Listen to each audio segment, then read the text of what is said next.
What's up and welcome back to my YouTube channel. I'm here at my salon and I'm gonna be doing a high contrast chunky highlight. I actually posted a micro video of the look that I'm gonna do today on Instagram. I think here on YouTube Shorts as well, but I had a lot of people asking me like, please do a tutorial for this. So I'm actually excited to do this exact same client, do a full tutorial so that way I can show you each step by step. And as a matter of fact, I actually did a chunky highlight video a few years back, but I think it was just kind of like too ahead of its time for the time that I had posted it, because a lot of people freaking hated it. Now that we're into this like new Y2K chunky highlight look in 2022 and 2023, I'm excited to actually finally do this look and hopefully you love it. Our goal is to get her to that high contrast, you know, black and white or like platinum blonde. That's what we're gonna fine tune today, because the last appointment it just kind of wasn't where it needed to be. It was still kind of brassy and orange, but needless to say, she did have black box dye. So this is the third round that we're gonna go through, but this is the second time I'm doing it. So the first time she got it done, it was with another stylist and she had some spotting and stuff like that. I'll show you what all that looked like as I do this tutorial today. And if you're new here, my name is Mirella Manelli. I'm a hair educator and salon coach. But before we get this video started, make sure you hit that subscribe button and turn on all notifications so you don't miss a video. Now let's go ahead and get started. Here is my client. She has about a 6-week grow out. It's just a little tiny baby root, but you can see this toner definitely washed out from the last time that I did her hair, and we have some more correcting to do. She has some orangey ends. Those are really stuck at that level 6, 7. So our goal here is to just kind of bump those up. And she also has some compromised hair. So we really need to be a little cautious when we go through this lightening process. And then for the back, I'm actually going to be adding a little bit more highlight going on because she has like this really heavy weight line because she has layers. And we need to bring some of those highlights down, but there's going to be minimal I can do considering she has that black box dye. Just did her consultation. She wants to go a little lighter on those ends. Like I mentioned, we've already done her hair one time and trying to get through that black box dye. So we're gonna try to hit it one more time, but I gotta be really careful with this. So what I'm gonna do to retouch her root area is the Moroccan Blonde Voyage, because that lightener is actually pretty aggressive but gentle at the same time, and she does have dark hair, but I'm just gonna use 20 vol.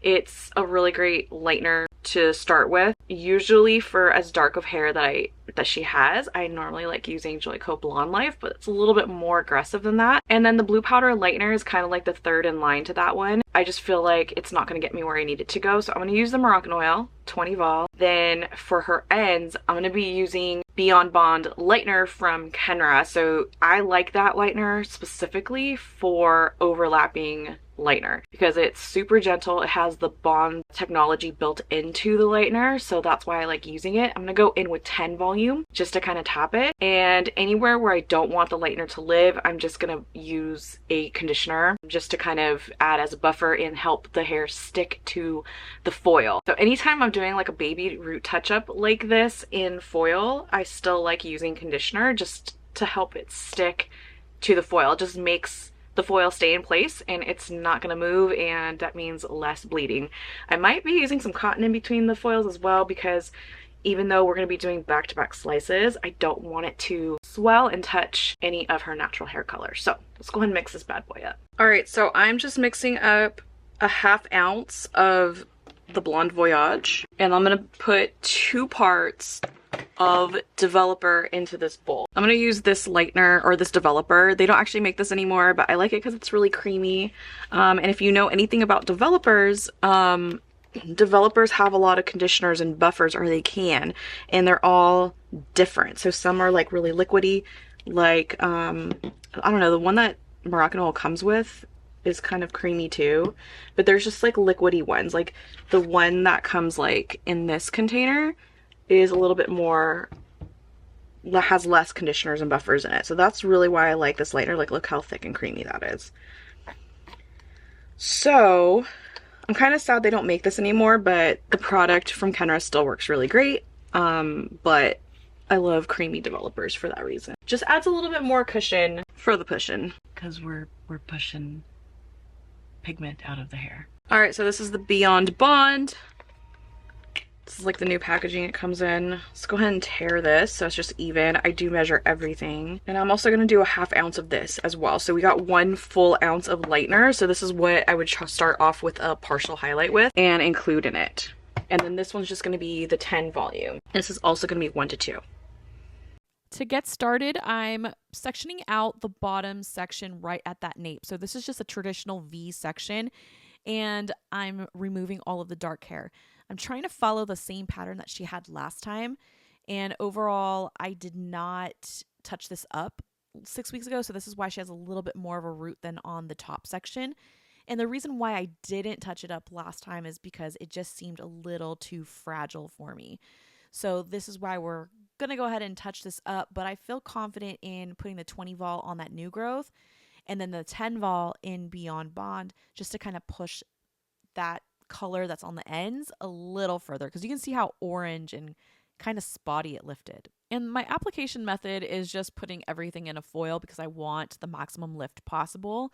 And I'm not too concerned, with bleeding onto the next foil or anything like that. This is just kind of like a placeholder. So kind of think of it that way when you are applying this style of highlight. Now, you don't even really need to put everything individually into foils, but I chose to do that just because we have a little bit of correcting kind of going on. So I want to isolate some of these pieces, so if I need to remove the lightener a little early, I'm able to on a smaller section of hair instead of the whole entire piece.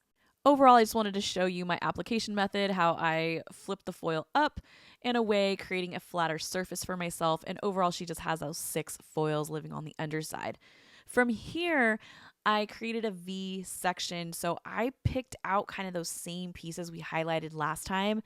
This is really tedious, but it's also pretty chunky, so it's kind of easy to find.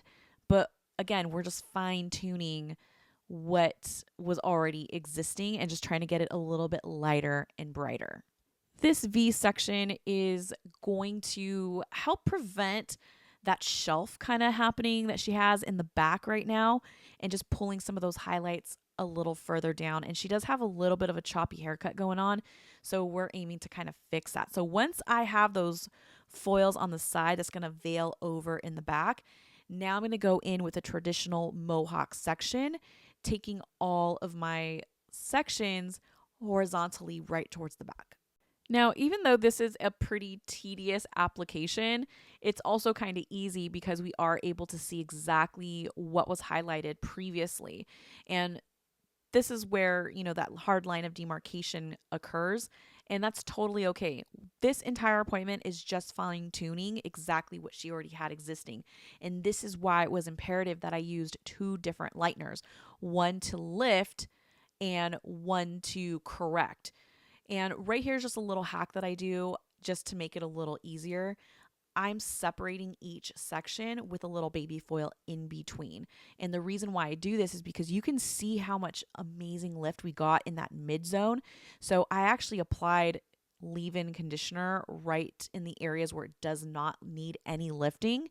And the areas where I need a little bit more push through or lightening, this is where I'm putting the Beyond Bond lightener in 10 volume. And I chose that lightener again because of its bond technology, that inner and outer strength. So once I have that entire blonde section done, I'm going to flat wrap it and pack it all up and just let it bake.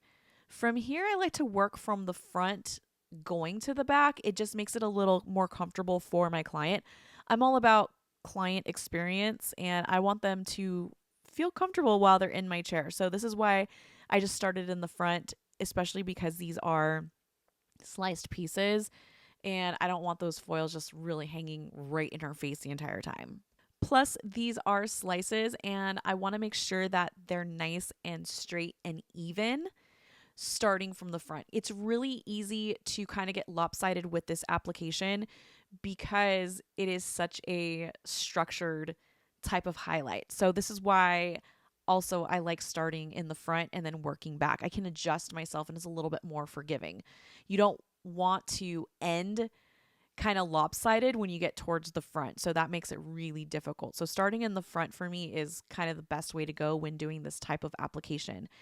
And right here's a really kind of another cool hack. You can kind of comb the section to the side and really see exactly the starting point of these highlights. So this is why I said it's tedious, but it's also really easy if you know exactly what you're looking for.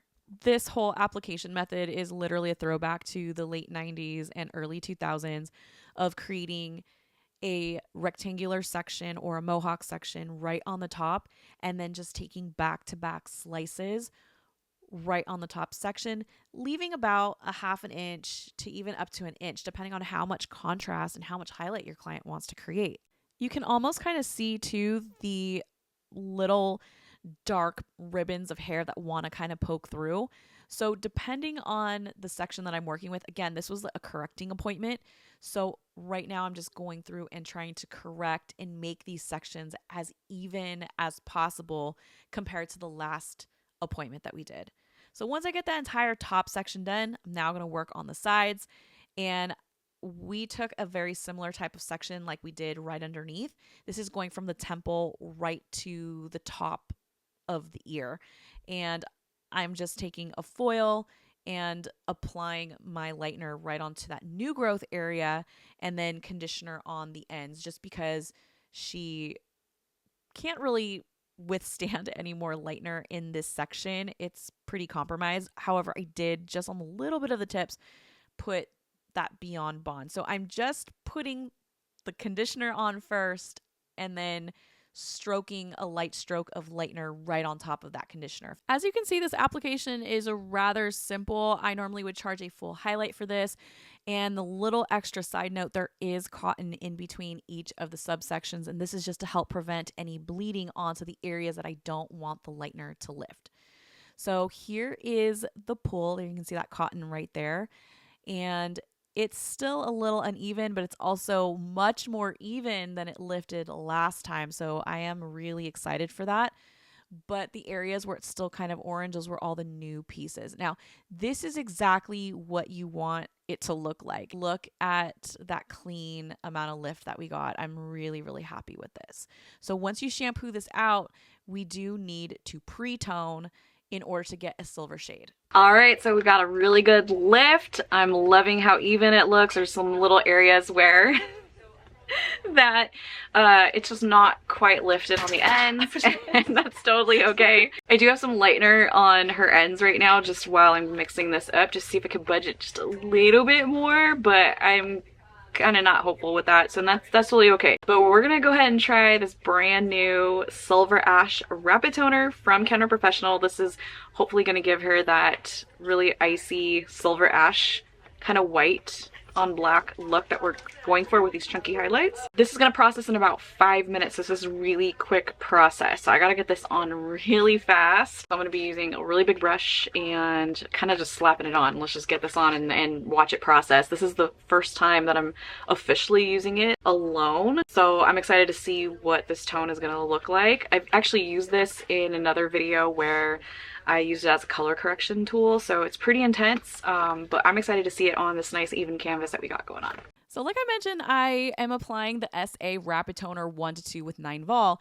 Now, my overall goal with this was that I was hopeful that it would just kind of turn silver on its own without having to pre-tone, but who am I kidding? You do have to always pre-tone to get a silver shade. So spoiler alert, we did not get her to a silver shade, although we did cool this down quite a bit. And we did all of this in just 5 minutes, which is still super time saving for a pre-tone service. But now let's get ready for her secondary shade. Came back to the back room, and Miss Yadira over there, she's ignoring me right now, but she literally was trying to convince me to use 10B with a cap full of 2B in Moroccan oil. Yeah, you're in it because you're in the background. She basically said that it looks beautiful, but she doesn't want to take responsibility if it doesn't come out correctly. So here we are. I'm not liable. I'm gonna be using 10SM in Kenra. This is actually what I used on her last time, 10SM with a little bit of 8 NUA. So that's what we're gonna go with. I'm gonna go with what I know. I know. I'm actually not happy with the way that it toned the SA Rapid Toner, but it did pre-tone it, so it got rid of all of that orange ends and stuff. I honestly don't know what's going on back here. They're talking about weird shit. I'm just gonna mix up my formula here, and we're gonna retone. Okay, the SA Rapid Toner actually did quite a beautiful job of getting rid of all of that warm pigment. And it did leave it into a really nice, cool blonde shade. So I definitely will be using it again. It's just not what we wanted, which was a silver shade. So moral of the story is there are no shortcuts to getting a silver cool shade without doing a pre-tone. So we left that Demi permanent formula on of the 10SM with the 8 NUA on for about 15 minutes. I then took her back to my chair and I trimmed her up, shaped it, kind of fixed all of her choppy haircut, and this was the end result. It is so much better, so much more even. We still have a little bit more fixing to do, but much better result than the last time we got. I would say we're about 85% even here, which I'm really happy with, and she was really happy. I was a little bummed that we couldn't curl her and kind of get the same look that we got last time with her style, just because she had to hurry and jet on out to work, because this was a pretty long appointment of fixing. But look how beautiful this looks. I'm so freaking happy. I mean, lifting through black box dye to get this shade, I'm not mad about it. Not mad. We got one more session of fine tuning, but let me know how I did on this look. So I really hope you enjoyed this hair tutorial. I'm so bummed that I wasn't able to curl her hair and get some really beautiful styled shots. So it was just like a kind of a quick blow dry because she had to jet out to go to work. So I'm really bummed. Plus it's like super gloomy and rainy here in Southern California. So her hair was probably not gonna last too long anyhow. But nonetheless, I really hoped you enjoyed this hair tutorial, and if you did, please give this video a thumbs up. Make sure to subscribe. And if you want to get access to all of these hair tutorials and videos and lots of behind the scenes, be sure to sign up for my membership right here on this site. Finally, be sure to check out my other YouTube tutorials right here on this channel, and I will see you in the next one.